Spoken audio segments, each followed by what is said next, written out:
Hello guys, welcome back to my YouTube channel. स्वागत है आप सभी का हमारे यूट्यूब चैनल पर। तो आज के इस वीडियो लेक्चर में मैं आपको पढ़ाने वाला हूँ मोस्ट इंपॉर्टेंट इडियम्स। और ये जो मैं आपको इडियम्स पढ़ाऊंगा ये होगा इंग्लिश ब्लैक बुक से। और इसमें हम पढ़ने वाले हैं 200 मोस्ट रिपीटेड इडियम्स, जो कि एसएससी के एग्जाम में कई बार पूछा गया है। इसका सेट नंबर 14, जिसमें हम 131 से लेकर के 140 तक के इडियम्स को कवर करेंगे। बाकी आपको इसका फ्री पीडीएफ लेना है तो आप हमारे इस टेलीग्राम चैनल से जुड़ जाइएगा। चलिए बिना टाइम वेस्ट किए वीडियो की शुरुआत करते हैं। पहला आइडियम्स आपके सामने, अ मैन ऑफ लेटर। इसका मतलब क्या होता है? विद्वान व्यक्ति। अब देखो, याद करना बहुत आसान है, क्योंकि इस वीडियो को बनाने का एकमात्र मकसद ही होता है कि आपको कैसे याद कराया जाए। इस वीडियो को देखने के बाद आप निश्चित रूप से पूरा का पूरा इडियम्स याद करने वाले हैं। तो अ मैन ऑफ लेटर यानी विद्वान व्यक्ति, इसको याद ऐसे करेंगे कि एक मैन, एक ऐसा मैन जो लेटर को लिख सकता है। एक ऐसा मैन जो लेटर को लिख सकता है, वो क्या होगा? वो विद्वान होगा। ठीक है। अगर कोई ऐसा व्यक्ति है जो लेटर नहीं लिख पा रहा है, उसको लिख पढ़ ही नहीं पा रहा है, तो क्या वो विद्वान हो सकता है? बिल्कुल नहीं हो सकता है। लेकिन ऐसा व्यक्ति जो लेटर लिख सकता है, वो क्या होता है? विद्वान होता है। अब जैसे मान लीजिए कोई व्यक्ति बहुत पैसे कमा रहा है, लेकिन अब उसके अकाउंट से संबंधित या किसी चीज़ से संबंधित कोई दिक्कत हो गई, अब उसको एप्लीकेशन लिखना है, एक लेटर लिखना है, तो क्या वो लेटर लिख पाएगा? लेटर लिख ही नहीं पाएगा, क्योंकि पढ़ा लिखा है नहीं ना, बस पैसा उसके पास है। तो एक ऐसा मैन जो लेटर को लिख सकता है, वो क्या होता है? विद्वान होता है। ठीक। हालाँकि मैं सिर्फ़ याद कराने के लिए बताता हूँ, आपको इसको दिल से लेने की ज़रूरत नहीं है। अ मैन ऑफ लेटर, एक ऐसा व्यक्ति जो लेटर को लिख सकता है, वो क्या होता है? विद्वान होता है। ओके। इंग्लिश मीनिंग देख सकते हैं, प्रोफिशिएंट, लिटरली, आर्ट, स्कॉलर, सबका मतलब क्या होता है? विद्वान ही। ओके। तो मैन ऑफ लेटर का मतलब विद्वान। दूसरा, अ man of straw. A man of straw का मतलब क्या होता है? कमज़ोर व्यक्ति। देखो, अ मैन, एक ऐसा मैन जो स्ट्रा, स्ट्रा का मतलब क्या होता है? तिनका, भूसा। एक ऐसा आदमी जो जो तिनके के समान है, मतलब एकदम टीढ़ी सा, पतला सा आदमी है ऐसे। तो ये एक ऐसा मैन है जो स्ट्रा के बराबर है, यानी तिनके के बराबर है। तो क्या होगा? वो बहुत ही कमज़ोर व्यक्ति होगा। लेकिन जो लेटर लिख सकता है, वो क्या होगा? विद्वान व्यक्ति होगा। तो अ मैन ऑफ लेटर मतलब विद्वान व्यक्ति, अ मैन ऑफ स्ट्रा मतलब कमज़ोर व्यक्ति। और भी आता है a man of street. Street का मतलब क्या होता है? गली। तो एक ऐसा व्यक्ति जो गली में टहलता है, वो क्या हो जाए? आम व्यक्ति। तो तीनों को याद रखना है, a man of letter, a man of straw, a man of street. Street, a man of street का मतलब क्या हो जाएगा? आम आदमी। अ मैन ऑफ स्ट्रा का मतलब कमज़ोर व्यक्ति।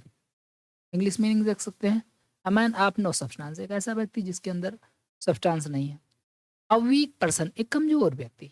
नेक्स्ट इडियम्स देख लेते हैं। अगला इडियम्स है अ मेयर्स नेस्ट, यानी जटिल या भ्रामक स्थिति। अब देखो, ये बहुत ही आसान है याद करना। मेयर मतलब क्या होता है जानते हैं? मेयर का मतलब होता है ततैया।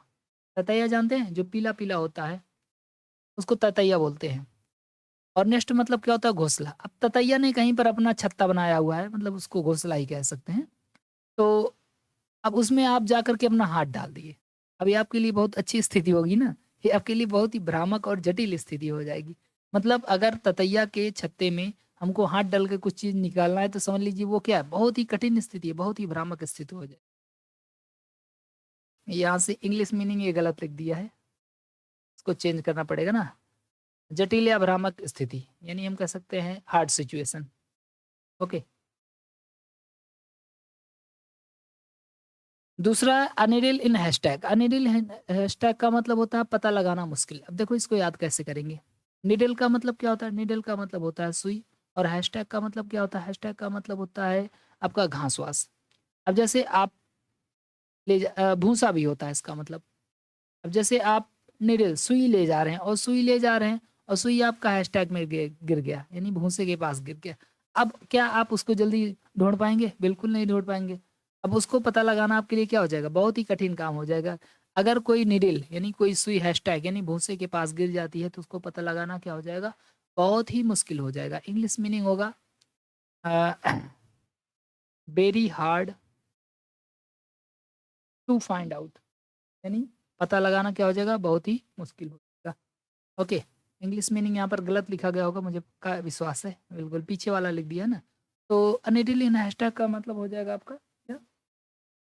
इसका मतलब हो जाएगा पता लगाना मुश्किल। नेक्स्ट इडियम है आपका अवेट ब्लैंकेट। इसका मतलब होता है कबाब में हड्डी। अब देखो, इसको याद कैसे करेंगे? वेट का मतलब क्या होता है? गीला। और ब्लैंकेट मतलब क्या होता है? ब्लैंकेट का मतलब होता है कंबल। अब आपने कोई कंबल ओढ़ा हुआ है, उसमें ला करके कोई पानी डाल दे और उसे वेट कर दे, वेट मतलब गीला होता है। अब उसको गीला कर दे तो आपका मजा जो है वो किरकिरा हो जाएगा। ये मज़ा कुछ ऐसा हो जाएगा जैसे आप कोई कबाब खा रहे हैं और कबाब में आपके क्या आ जाए, हड्डी आ जाए। तो अगर आपका ब्लैंकेट यानी कंबल गीला हो जाए, तो क्या होगा? तब आपका मज़ा जो है वो किरकिरा हो जाएगा। मतलब किसी चीज़ में जो आपको मज़ा आ रहा था, वो मज़ा क्या हो जाएगा? गड़बड़ हो जाएगा। समझ गए ना कैसे होगा?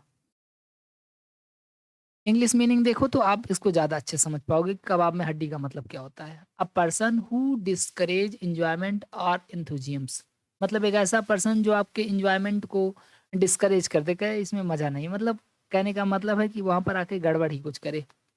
दूसरा है आपका someone who prevent other people from having fun, कोई ऐसा व्यक्ति जो किसी और को फन लेने से रोकता है। तो दो लोग एंजॉय कर रहे हैं, उसमें एक तीसरा व्यक्ति आए, कह दे ऐसा है यहाँ पर अगर खेलोगे तो यहाँ भूत प्रेत ऐसा कुछ बता दे, तो इन दोनों का एंजॉय क्या कर दे, उसको खराब कर दे। तो एक ऐसा पर्सन जो दो लोगों के या किसी एक व्यक्ति के एंजॉयमेंट में दखल अंदाजी करता है, उसे कहेंगे a bad play. Next idiom से आपका अचिल्स हिल, यानी कमजोर व्यक्ति। अब देखो इसको याद ऐसे कर लेंगे कि अ, हिल, हिल का मतलब क्या होता है? हिल का मतलब ऐसे याद कर लीजिए, हाई हील। अब जैसे कोई व्यक्ति हाई हील पहन के चिल करना चाहे, व्यक्ति तो नहीं बनता है, महिलाएं पहनती है ना, या कोई लड़की। अब हाई हील तो अपने आप में बहुत ऊंचा होता है, ऐसे होता है? नहीं, ऐसे नहीं होता है। हाई हील ऐसे होता है, देखो इतना ऐसे बना रहता है, उसके बाद यहाँ पर पहनने वाला रहता है। अब इस हाई हील को पहन करके कोई महिला सोचे कि वो चिल कर ले, तो क्या वो चिल कर पाएगी? नहीं चिल कर पाएगी। क्यों? क्योंकि ये हाई हील जो है वो कमज़ोर है। इस पर पहन के, इसको पहन के अगर डांस करेगी तो क्या हो जाएगा? ये टूट जाएगा, और टूट जाएगा वो गिर जाएगी। तो हाई हील पहन करके हमें क्या नहीं करना है? चिल नहीं करना, क्योंकि ये क्या होता है? बहुत ही कमज़ोर होता है ना। ऐसे याद कर लीजिएगा बिल्कुल अच्छे तरीके से। तो अचिल हील मतलब कमज़ोरी। याद करने का तरीका मैंने आपको बता दिया। A weakness or vulnerable point, मतलब एक कमज़ोर वाला। चलिए, अगला इडियम्स देख लें। All moon sign, all moon sign का मतलब होता है दिखावटी। किसी से ये वादे करो कि देखो तुम्हारे लिए हम चाँद को ले आएँगे, चाँद की रोशनी तुम्हारे कदमों में बिछा दूँगा, खूब ऐसा बताओ। या किसी की शादी हो रही है उसको बताओ तो कि तुम्हारी शादी में बस चाँद ही चाँद बना रहेगा, हर जगह चाँद निकला रहेगा, चाँद की रोशनी ही रहेगी। उसको खूब इतना भौकाल मार दो, बाद में उसको पता चलेगा ऐसा कुछ नहीं, सब लाइट से जला करके ये किया गया है। तो अगर कोई आपको कहे कि तुम्हारे लिए बस चाँद, तारे ये सब तोड़ करके ला करके तुम्हारे आँचल में रख दूँगा, इसका मतलब है कि वो क्या कर रहा है? वो दिखावटी बातें कर रहा है, आपको प्रिवेंट कर रहा है। ऐसे याद कर लेंगे। मून साइन की सारी चाँदनी जो है आपके पास ही ला के रख देंगे, और कोई तो उस चाँद की चाँदनी को नहीं देख पाएगा, सिर्फ़ तुम्हारे कदमों में रहेगी। इसका मतलब है कि वो आपको क्या कर रहा है? भौकाल दे रहा है आपको, ना? फार फ्रॉम रियलिटी मतलब वो रियलिटी से आपको दूर रखना चाहता है। कोई व्यक्ति पूरी अ, मतलब पूरा चाँद जो है आपके सामने नहीं ला सकता है। अगला है कंस कंस्कोटेड, इसका या नॉनसेंस मतलब बकवास, आपको झूठे वो फँसा रहा है। नेक्स्ट इडियम आपका है एट लॉगरहेड, यानी असहमति के कारण हिंसक हो जाना। अब इसको याद कैसे करेंगे? लॉगरहेड, इसको याद कर लो लॉन्गर हेड। अब जैसे 2 आदमी का हेड जो है वो लॉन्गर हो जाए, यानी बहुत लंबा-लंबा हो जाए, बहुत बड़ा-बड़ा जैसे इतना बड़ा-सा आदमी का हेड हो जाए 2 लोगों का। अब 2 लोग जब चलेंगे तो इन लोगों का हेड क्या हो जाएगा? आपस में टकरा जाएगा, और टकरा जाएगा तो वहाँ पर क्या हो जाएगी? असहमति की स्थिति, यानी हिंसक स्थिति हो जाएगी। तो उनका सर उनके लड़ जाएगा, उनका सर उनके लड़ जाएगा। तो ऐसे असहमत की स्थिति बन जाएगी ना। इन कॉन्फ्लिक्ट विद समवन, यानी किसी के साथ कॉन्फ्लिक्ट हो जाना, विवाद की स्थिति हो जाना।